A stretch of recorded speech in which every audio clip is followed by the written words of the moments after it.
Right, g'day. I want to put a video together today about fucking exhaust systems. This is something that I'll start from scratch. I've had a build where I've done an engine and utilised the exhaust system that was on the bike, right? So obviously with calculations, you get your motor to where you want it to be for cylinder pressure, cold cranking cylinder pressure, and static and dynamic comp, cam choice, all the stuff. That's just what goes on with a build.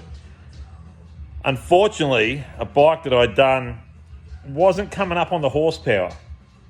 Now, because I'm in my space all the time and it's go, go, go, and I don't overly enjoy rework or downtime. And I mean downtime where it's time where, don't get me wrong, I could learn something from what I've done or whatever. However, I like the efficiency knowing that things are coming in and getting done and get going within time value of what. But unfortunately, this bloody bike, the exhaust system that was on it was shortfalling the horsepower. So torque was up there, you'd rev it up, get going, but then it would fall off pretty flat up top. So I'm racking my brain and, obviously second guessing myself, which today I had to run through things to understand that, okay, don't second guess yourself, it was done correct.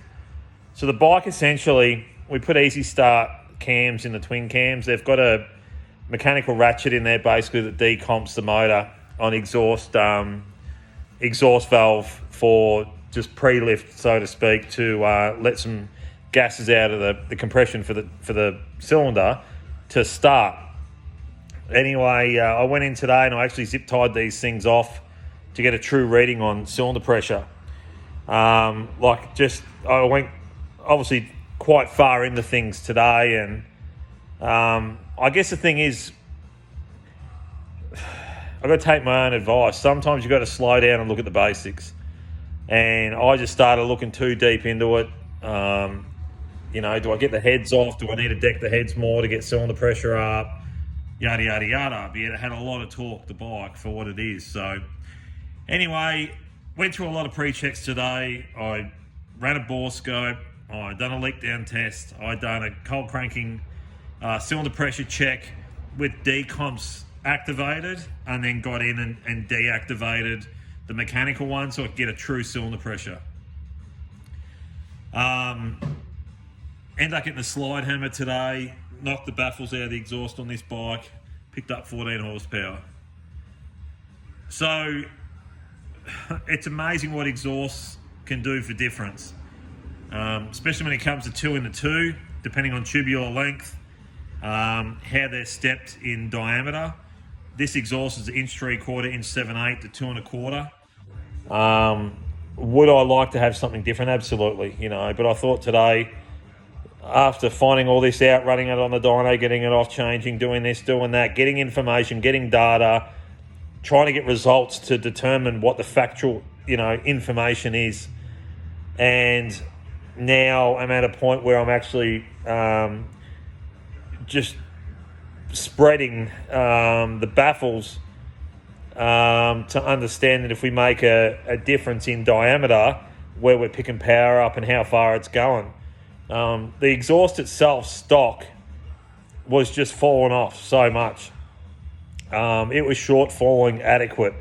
Now, to pull the baffles out and then to obviously get a free-flowing exhaust to understand, hey, we've got everything upstairs, I had to completely redo my fuel table. I did 100% run 100%. What is it doing to understand, what the behaviour was?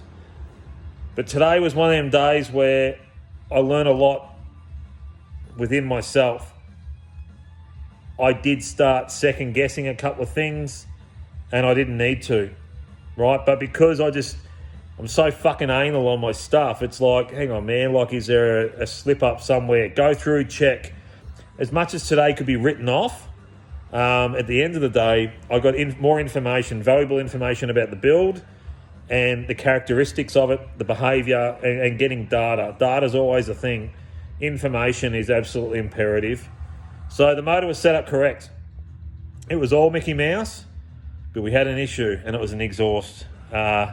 So tomorrow I'll be going through and working through spreading the flutes on the baffles and seeing where it pulls power and how it likes it. I'll be only doing small increment moves. However, it's a fine-tuned part to complement the bloody build. In an ideal world on the street, hey, a 2-in-1, amazing. A 2-in-1 in general is a great thing. But trying to work with what I've got, obviously, I'll see how well it can go to a point. But if it doesn't pick up and it only runs well upstairs, obviously with the baffles out, we'd have to look at another exhaust. There's no crossover in this exhaust. There's nothing. So the biggest thing with this was the reversion in the exhaust.